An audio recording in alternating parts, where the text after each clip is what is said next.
సర్వాధికారి అయిన దేవా, నీ ఘనమైన పాదాలకు వందనాలు తండ్రి.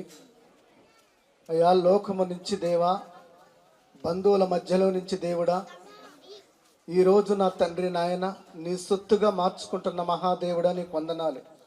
పాలుగారిని బట్టి, అన్నమ్మ గారిని బట్టి దేవుడా, మాకిచ్చిన అయా ఈ తొలుసూరు కుమారుడిని కుమార్తెను బట్టి నీకు వందనాలు దేవా. నీ కృపలో భద్రపరచిన దేవుడా, అయా నీ ఆత్మ అనుసారుడుగా దేవా, అయా పౌలు గారు అయితే ఎలాగైతే నా దేవా అయా సేవ చేసిండు ప్రభు, ఎన్ని తిరగని సేవ నా తండ్రి. నీ కుమారుడు తండ్రి ఆది అపోస్తులలో నాయన నిలబడిన ఆయన బలమైన సేవ చేయటానికి నీ కృప అనుగ్రహించండి నాయన. ఆయనకి వెళ్ళిన కాడ తండ్రి ఆయనకు కూడా ఆత్మీయ కుమారులు దొరకటానికి నీ కృప అనుగ్రహించండి దేవా. నీ కనికరమ తోడయించండి దేవుడా.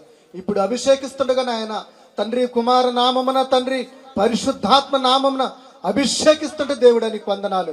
అయా నీ బలమైన ఆత్మ పావురమలే నాయన ఈ అభిషేకానికి నాయన నీ కుమారుడు కుమార్తె పైన దించండి దేవా.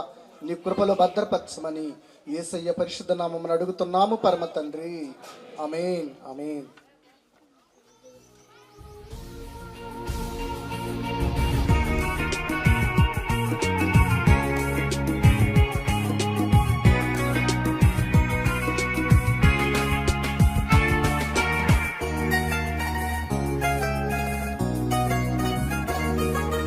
ముఖ దర్శనం చాలయా నాకు, నీ ముఖ దర్శనం చాలయా.